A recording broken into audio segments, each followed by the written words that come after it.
السلام عليكم ورحمة الله وبركاته. إن الحمد لله نحمده ونستعينه ونستغفره ونتوب إليه ونتوكل عليه ونعوذ بالله من شرور أنفسنا ومن سيئات أعمالنا. من يهده الله فلا مضل له ومن يضلل فلا هادي له. أشهد أن لا إله إلا الله وحده لا شريك له وأشهد أن محمدا عبده ورسوله. اللهم صل وسلم وبارك على سيدنا وحبيبنا وشفيعنا محمد وعلى آله وصحبه أجمعين. أما بعد. Pertama dan selamanya, marilah sama-sama kita sentiasa merafak syukur, memuji dan mengagungkan Allah Subhanahu wa ta'ala, Tuhan yang menciptakan, Tuhan yang melimpah-limpah rahmat, pemberian dan kurniaan. Mudah-mudahan kesyukuran yang kita lafazkan ini dapat dibuktikan kesungguhannya dengan mendirikan ataupun menunaikan tuntutan-tuntutan yang terkandung di dalam agama Allah Subhanahu wa ta'ala. Yang saya muliakan tuan pengurusi Masjid At-Taqwa, Timbalan Pengurusi, Barisan Kepimpinan Ahli Jawatankuasa, Tan Sri, Datuk Sri, Datuk-Datuk Muslimin dan Muslimat yang dimuliakan Allah Subhanahu wa ta'ala.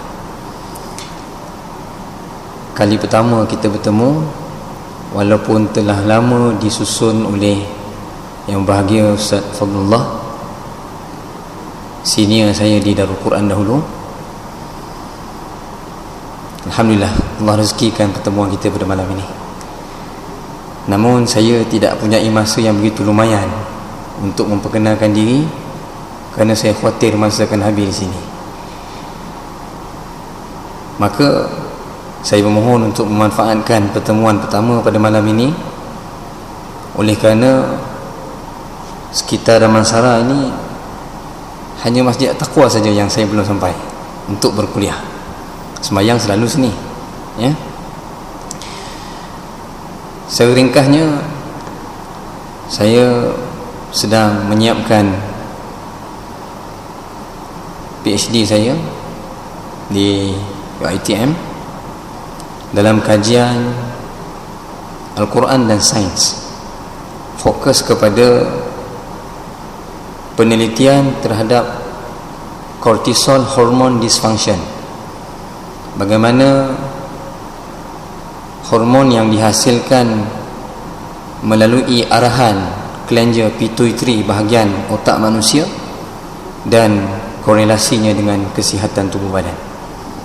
Buat pertama kalinya di UiTM. Jadi saya mohon dengan rendah hati ayah-ayah, ibu-ibu yang saya kasihi, mudah-mudahan dapat didoakan perjalanan ilmu saya ini tamatlah hingga ke akhirnya dan dapat menyumbang manfaat kepada masyarakat, insya-Allah. Pada pertemuan pertama ini, saya nak membawakan terlebih dahulu paparan ayat yang ke-53 surah Fussilat.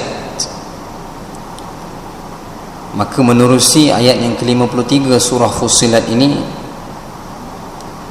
saya jadikan sebagai prinsip perbincangan dan kupasan, khasnya untuk melihat korelasi di antara Al-Quran dan sains.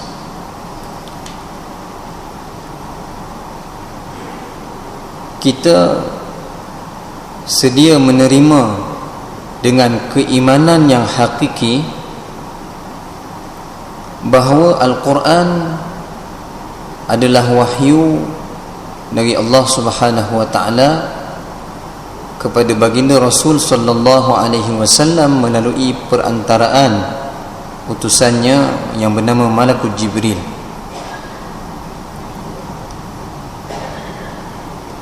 Apabila di antara firman Allah Subhanahu wa taala dalam surah Sad pada ayat yang ke-29, Kitabun anzalnahu ilaika mubarakun liyadabbaru ayatihi waliyatadhakkara ulul albab. Ayat yang saya paparkan ini ayat 53 Fussilat.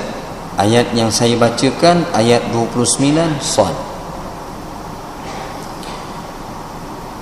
Menerusi ayat yang ke-29 ini, Allah Subhanahu wa taala menjelaskan Al-Quran adalah merupakan kitab yang diturunkannya, yakni Allah Subhanahu wa taala, dengan tujuan dan tuntutan yang besar, yaitu liyadabbaru ayatihi wa liyatadhakkara ulul albab, untuk dihayati, untuk diteliti, untuk disingkap makna dan isi kandungannya. Dan janji Allah Subhanahu wa taala kepada golongan yang meneliti Al-Quran ini mendapat julukan gelaran yang disebut sebagai ulul albab. Dan dalam modul Kementerian Pendidikan pada hari ini juga telah melaksanakan sekolah-sekolah yang diimplementasikan program-program ulul albab. Apa yang saya ingin nyatakan menerusi ayat 29 surah Sad yang saya bacakan, tetapi bukan pada paparan ini. Apabila Allah berfirman Kitabun anzalnahu, Al-Quran merupakan kitab yang diturunkannya. Perkataan ataupun kalimah anzalnahu, diturunkannya,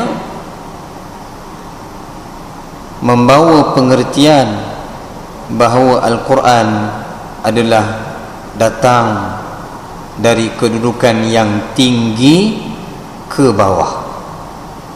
Bila disebut diturunkan, maka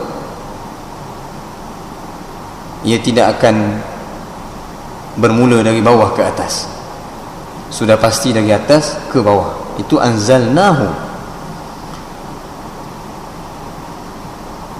Maka apakah tujuan sebenar Allah menjelaskan bahawa Al-Quran ini diturunkan? Secara maknawinya memberi pengertian kepada kita yang ingin menyingkapi makna bahawa kitab ini diwahyukan, bahawa ia datang dari sumber yang tertinggi, bukan buah fikiran manusia, bukan cadangan proposal daripada bijak pandai, tetapi ia adalah merupakan kalam yang maha sempurna dari Allah Subhanahu wa taala. Kesimpulan awal dari ayat yang saya bacakan ini memberi erti kepada kita bahawa Al-Quran adalah primary source kepada segala ilmu yang berkembang sepanjang kemajuan dalam kehidupan manusia. Maka Allah Subhanahu wa taala meletakkan kalimah anzalnahu, tidak ada kedudukan yang lebih tinggi daripada penurunan Al-Quran kepada kedudukan keinsanan yang berada di bawah ini. Maka berdasarkan ayat 53 dalam paparan yang saya tunjukkan di hadapan ini, di layar ataupun di skrin TV yang dapat dilihat oleh para jemaah yang dikasihi Allah Subhanahu wa taala, Allah berfirman sanurihim ayatina fil afaq, kami akan memperlihatkan ayatina. Ayatina merupakan kata bilangan jamak ataupun kata plural dalam bahasa Arab, yang mana kata tunggalnya adalah ayatun, yang juga kita berulang kali membacanya dalam surah Yasin sebanyak 3 kali. Allah Subhanahu wa taala menjelaskan kalimah ayatun. Wa ayatul lahumul ard wa ayatul lahumul lail wa ayatul lahum anna hamalna, sehingga akhir ayat tersebut. Ayat dalam Al-Quran bukan membawa maksud sentence, tetapi ayat di dalam Al-Quran membawa maksud dalil, petanda ataupun petunjuk. Maka apakah yang dijanjikan oleh Allah Subhanahu wa taala dalam pengumuman ayat 53 Fussilat ini? Kami, yakni dengan kekuasaan dan kemuliaan, bukan merujuk kepada berbilangnya Tuhan, tetapi Tuhan yang esa itu meliputi kekuasaan dan keagungannya, maka menggunakan kata ganti nama kami akan memperlihatkan. Bila sebut sanurihim datang dalam bentuk fi'il mudhari', maka kata para ulama ulum Al-Quran, apabila suatu kata kerja di dalam Al-Quran khasnya merujuk kepada af'alullah dalam penjelasan bahawa ia akan dilakukan, maka ia bersifat bukan sahaja sedang berlaku, tetapi ia bersifat continuous, akan terus berlaku sehingga bila? Sehinggalah yaumul qiyamah. Apa yang akan diperlihatkan? Ayatina, dalil-dalil, petanda, bukti-bukti datang dalam makna ayat. Di mana petanda ini akan dizahirkan oleh Allah Subhanahu wa taala? Fil afaq. Kalimah afaq juga datang dalam bentuk jamak, yang kata tunggalnya kita pinjam dalam bahasa Melayu kita sebut sebagai ufuk, iaitu penjuru, di pelosok. Maka janji Allah Subhanahu wa taala, kami pasti akan memperlihatkan tanda-tanda kekuasaan kami di segenap penjuru alam semesta ini. Yang pertama. Yang kedua, wa fi anfusihim, dan juga tanda-tanda kebesaran dan keagungannya pada diri kamu, wahai manusia. Maka menerusi dua penegasan dan tumpuan, Allah menzahirkan bukti-bukti kekuasaannya ini datang dalam gambaran pandangan yang makro dan juga pandangan yang mikro, sama ada yang jauh luas maupun yang dekat dengan diri kamu, wahai manusia. Untuk apa? Tujuannya sebagaimana lanjutan ayat ini, hatta yatabayyana lahum annahul haqq. Tujuan penzahiran bukti-bukti kekuasaan Allah Subhanahu wa taala yang dibentangkan di alam semesta ini dan juga pada diri kamu, wahai manusia, adalah dengan satu tujuan, sehingga mana apabila kamu meneliti, memerhati, mencerap. Sebab itu Al-Quran seringkali mengulang-ulang, afala ta'qilun, afala tubsirun, afala tatafakkarun, yang semua istilah ini akhirnya diguna pakai dalam istilah sains sebagai hipotesis, inference, kesimpulan dan sebagainya. Maknanya Al-Quran lebih awal menuntut pembacanya untuk sentiasa bersikap saintifik dalam melihat ayat-ayatnya. Maka apabila Allah Subhanahu wa taala menjelaskan tujuan dibuktikan ayat-ayat ini adalah dengan satu tujuan yang besar, sehingga mana manusia dapat membenarkan Al-Quran yang sudah semestinya benar kerana ia diwahyukan dari sisi Allah Subhanahu wa taala. Maka dengan apa yang dibicarakan di dalam Al-Quran, sebelum manusia menemui kemajuan di bidang keilmuan dan kehidupan. Misalnya seorang tokoh ilmuwan di bidang astrofizik yang masyhur namanya seperti Edwin Hubble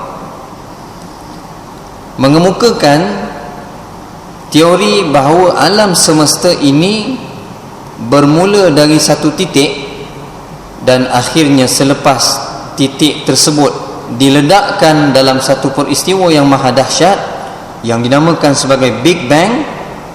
Maka apa yang berlaku selepas itu, unsur-unsur dalam alam diistilahkan sebagai expanding. Kita boleh lihat gambaran teori ini dalam carian Google. Saya tak sempat nak memaparkannya. Namun teori yang dimasyhurkan penamaannya itu sebagai Big Bang bukanlah yang terawal dibicarakan. Sebaliknya, Al-Quran lebih awal menyatakan fenomena itu, yakni dalam surah Al-Anbiya ayat yang ke-30. Awalam yaral ladzina kafaru anna as-samawati wal ard. Al-Anbiya ayat 30. Allah Subhanahu wa taala mengajukan pertanyaan, apakah mereka yang kufur itu tidak mendapat berita daripada wahyu kami bahawa telah tercatat dalam kitab-kitab yang terdahulu maupun Al-Quran bahawasanya annas samawati wal ard, bahawasanya langit dan bumi itu asal muasalnya kanata ratqan, adalah suatu entiti yang padu. Apa yang berlaku? Fafataqnahuma. Allah menjelaskan bahawa titik penyatuan di antara unsur langit dan bumi yang sebelumnya belum membentuk ruang, belum lagi membentuk jarak sehingga padanya terdapat masa, Allah Subhanahu wa taala yang meledakkan entiti itu. Maka dengan rendah hatinya saya nak menyatakan Big Bang itu tidak salah pada penamaannya, tetapi tersasar pada i'tiqadnya. Kenapa saya katakan demikian? Kerana yang berpegang dengan teori Big Bang menyatakan bahawa fenomena Big Bang itu berlaku secara nature. Tidak ada unsur-unsur kuasa di sebaliknya yang memecahkan ataupun yang meledakkan titik yang padu itu. Maka lihat, kalaulah Al-Quran itu suatu agenda ataupun satu idealism yang difikirkan oleh baginda Rasul sallallahu alaihi wasallam sebagaimana yang dituduh, yang ditohmah, yang dikritik, dan yang paling lantang sehingga hari ini, kritikan bukan dengan kritikan semata-mata tetapi kritikan dengan mengemukakan kajian, iaitu orientalis. Mereka cukup hebat. Mereka cukup hebat. Mereka kaji bahasa, mereka kaji Al-Quran, mereka kaji sosio budaya, mereka kaji segala kandungan Al-Quran. Akhirnya mereka tulis mula dengan tulisan mereka. Bagi mereka yang tidak mempunyai asas yang kukuh, apabila menemui tulisan-tulisan orientalis lebih awal daripada menemui tafsir-tafsir yang muktabar, dikhawatiri sukar untuk kembali ke pangkal jalan, kerana mereka memang mempunyai hujah yang nampak kukuh tetapi sebenarnya boleh dipatahkan. Kalaulah Al-Quran itu suatu yang direka, kalaulah Al-Quran itu suatu yang difikirkan daripada kebijaksanaan, tolong beritakan kepada saya yang baru nak mengenal dunia dan kehidupan ini, siapakah guru astrofizik dan fizik kepada Nabi SAW? Bagaimana Nabi boleh mengetahui peristiwa itu sedangkan sebelum berlakunya Big Bang seorang manusia pun belum dihidupkan oleh Allah Subhanahu wa taala? Ini menunjukkan bahawa walaupun Al-Quran bukan kitab sains, Quran bukan kitab sains, tetapi bagaimana kita nak menolak perkaitan ilmu sains yang dikaji oleh para ilmuwan pada hari ini berkait dengan ayat-ayat dan menzahirkan keagungan Allah Subhanahu wa ta'ala, Tuhan yang paling layak diperakui dan diibadahi sebagai Tuhan, bukan Tuhan-Tuhan jadian. Saya mohon maaf kalau kuliah saya ini mungkin berbeza dengan kuliah-kuliah yang lain. Saya tunjukkan bukti bagaimana 5 ayat dalam wahyu pertama surah Al-Alaq, surah yang seringkali dijadikan dalil sokongan kepada tuntutan membaca, kerana surah ini dimulai dengan perintah Iqra. Tetapi suka untuk saya jelaskan di sini, kalau kita mendalami ilmu tafsir, disiplin ilmunya bukan hanya merujuk kepada sebab penurunan ayat yang kita panggil sababun nuzul ataupun asbabun nuzul. Saya belajar masa saya bachelor, masa ambil bachelor dulu di UKM dengan guru saya Dr. Haziah Hussein. Beliau menyebutkan bahawa sebelum asbabun nuzul itu diriwayatkan, ada suatu lagi kedudukan dalam ilmu tafsir yang besar yang disebut sebagai jawun nuzul, iaitu suasana yang mengundang penurunan ayat. Ini jarang dibahaskan.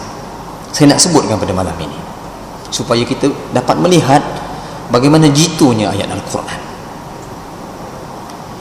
Maka 5 ayat dalam wahyu pertama ini sering diuar-uarkan sebagai dalil dan tuntutan membaca. Ada yang mengatakan bahawa membaca itu jambatan ilmu. Iya, kita tidak boleh menolak hakikat itu, tetapi bukan membaca seperti kita membaca yang dituntut dalam ayat ini, kerana sebelum penurunan 5 ayat dalam wahyu pertama ini, baginda Rasul sallallahu alaihi wasallam mengasingkan diri baginda di puncak Jabal Nur. Saya yakin tak boleh hitung ibadah ayah-ayah, ibu-ibu sekalian pergi Mekah berapa kali, tak boleh hitung. Dengan kemampuan dan rezeki yang Allah limpahkan, rasanya dah berkali-kali dah. Dan yang berpeluang naik di Jabal Nur itu boleh melihat betapa indahnya dan betapa luasnya pemandangan di atas itu. Baginda bukan saja-saja mengasingkan diri, kerana baginda Rasul sallallahu alaihi wasallam sebelum mencapai usia 40 tahun, usia ditabalkan menjadi rasul, dan majoriti kenabian juga pada usia yang ke-40 tahun. Nabi Musa dan nabi-nabi yang lain, kerana 40 tahun itu adalah usia yang matang untuk menerima satu tanggungjawab yang besar. Bahkan saya kurang pasti apakah berkait dengan pepatah Inggeris yang menyebutkan life begin at 40. Wallahu a'lam. Namun apa yang saya nyatakan di sini, baginda Rasul sallallahu alaihi wasallam mengasingkan diri di puncak Jabal Nur kerana baginda memikirkan, baginda merenung apakah berhala-berhala yang diukir, berhala-berhala yang dicipta oleh tangan pengukir berhala di Makkah. Dan dalam riwayat sirah menjelaskan di Kaabah ketika itu sehingga menempatkan 300 lebih berhala. Ada yang kata 365, sama bilangan dengan hari setahun. Dan yang paling besar adalah Lata dan Uzza yang dibawa dari Yaman, binaan asal itu. Namun kedatangan Rasul SAW pada awalnya baginda tidak memecahkan berhala itu, sehingga mana perintah Allah Subhanahu Wa Taala apabila Islam itu telah diwahyukan kepada Nabi SAW. Maka baginda mengasingkan diri kerana memikirkan apakah amalan yang dilakukan oleh penduduk Makkah ketika itu adalah amalan yang benar, bahawa yang mereka sembah itu adalah Tuhan, sedangkan itu adalah yang dibuat oleh tangan mereka sendiri.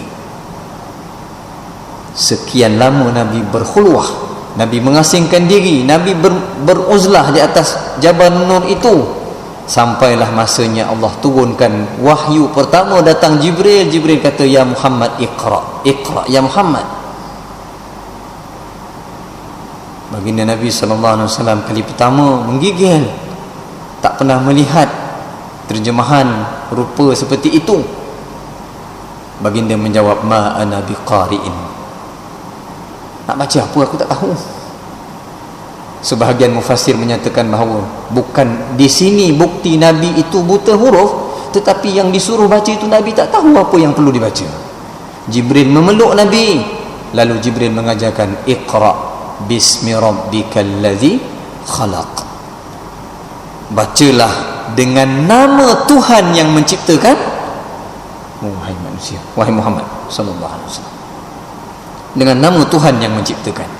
Maknanya suasana yang mengundang penurunan ayat ini apabila baginda mengasingkan diri baginda, memikirkan amalan umat masyarakat di Mekah ketika itu.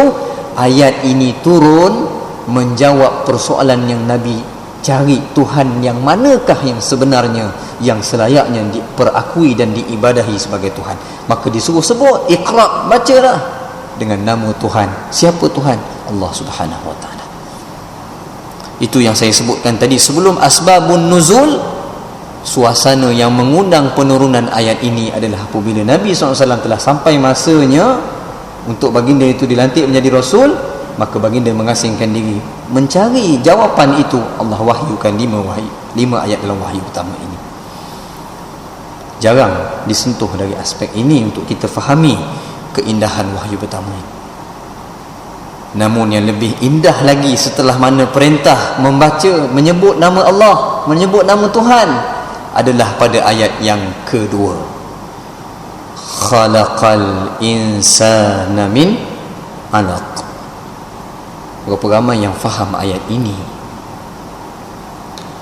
Iaitu Tuhan yang menciptakan insan yang bermula daripada clots of blood. Tuan lihat, dengan penuh kerendahan hati saya mempersembahkan bukti ini bukan dari saya, tetapi dari Al-Quran yang Allah telah jelaskan bahawa kami akan memperlihatkan tanda-tanda kekuasaan kami di alam semesta dan juga di yang ada pada diri kamu, wahai manusia. Bermula daripada persenyawaan di antara sperm dan ovum, yang mula-mula terbit adalah clot of blood. Orang Melayu kita sebut setitis tumpuk darah.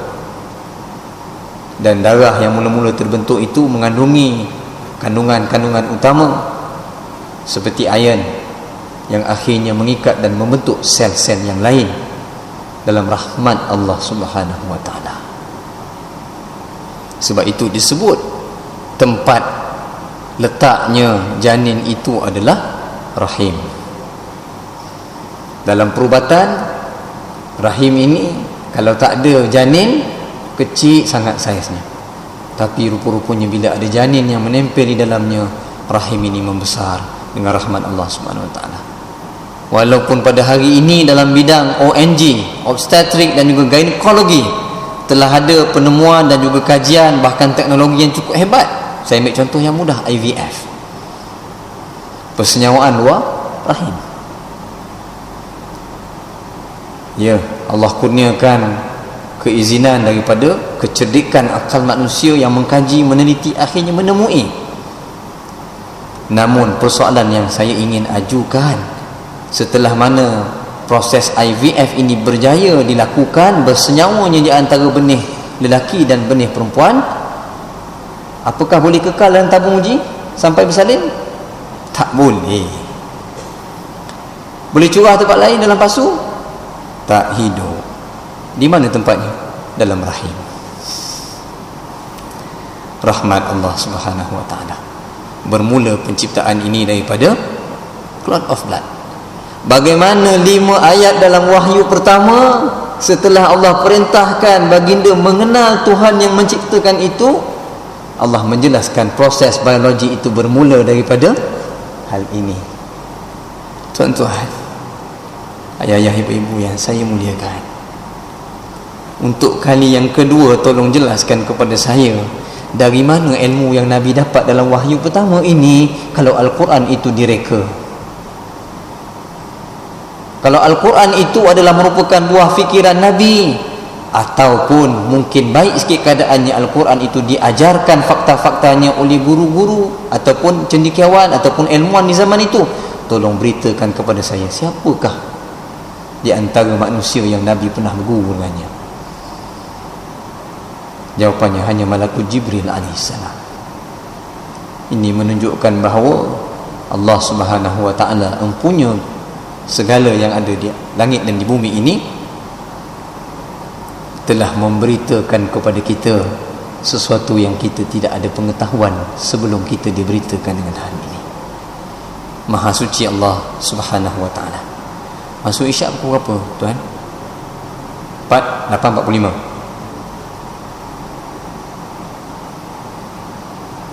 Kurang lebih 7 minit saja lagi saya ada masa, tuan-tuan. Kalau saya boleh beli masa tuan-tuan, saya beli. Tapi tak boleh beli. Itulah hakikat masa. Saya sebenarnya baru keluar dari Mofas tadi, ada satu presentation. Lepas tu saya pakai baju ni. Jadi tuan-tuan mau pelik, ustaz ni ceramah pakai baju ni pula.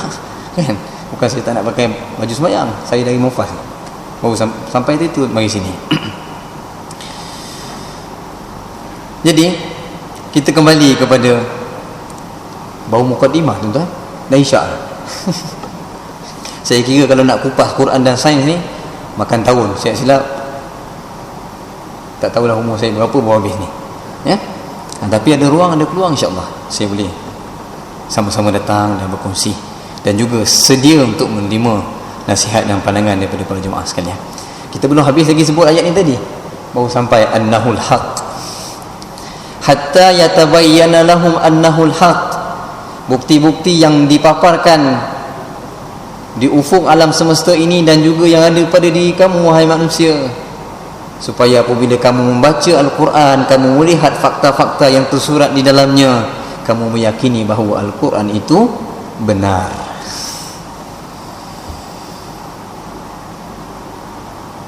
Saya kadang-kadang rasa sedikit terkilan apabila ada di kalangan masyarakat kita, dalam kalangan masyarakat kita, yang apabila melihat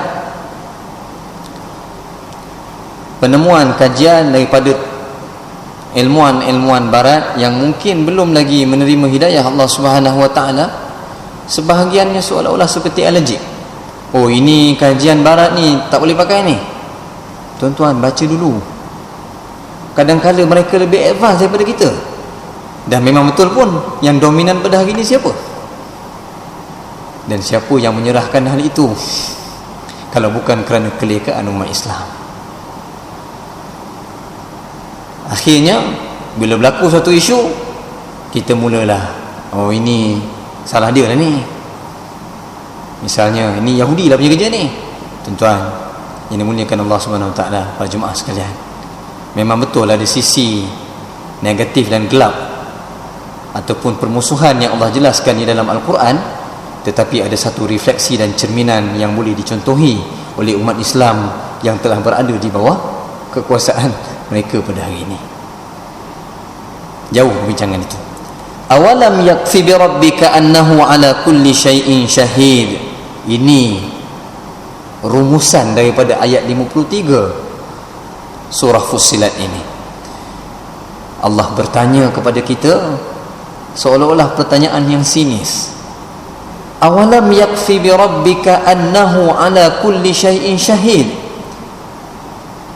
Dengan bukti-bukti yang dipaparkan tadi, yang kamu melihatnya wahai manusia, masih tak cukup ke bukti bahawa Allah Subhanahu wa taala itu Maha menyaksikan tiap-tiap perbuatan kamu? Allahu akbar. Naik dulu umur tuan-tuan baca ayat ni. Jadi 3 perkara utama dalam ayat ini yang kita boleh ambil untuk kita cerna dan untuk kita dalami. Yang pertama, apabila Al-Quran menuntut untuk kita menyingkap isi kandungannya, tujuan yang paling besar adalah untuk menghayati makna Tuhan semesta alam. Kita ambil contoh semasa Ustaz azan bagi tu saya lagi 5 minit 4 minit.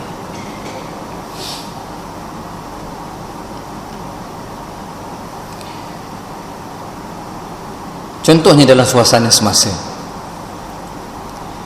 COVID-19, dengan kemampuan indrawi manusia, penglihatan, pendengaran, rasa, sentuhan, hidu, kita boleh kesan tak? Dengan kemampuan zahir? Tak boleh. Tak boleh. Kalau dah tak boleh tu, macam mana boleh muncul image COVID-19 yang ada spike protein tu, yang diwarnakan dengan merah, yang ada tajam-tajam, bila masuk dalam saluran respiratory manusia, na'udzubillah, boleh berlaku komplikasi yang maha dahsyat. Jawapannya, dengan bantuan dan keupayaan mencerap melalui elektron mikroskop. Itu pun dalam spesimen darah. Maknanya kena ada orang sakit dulu, baru ambil darahnya, baru dapat dilihat, diperhatikan dalam makmal.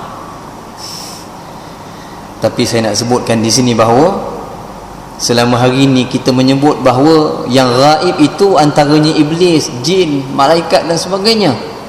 Tetapi COVID-19 mendidik kita untuk mengenal bahawa unseen matter itu adalah sesuatu zarrah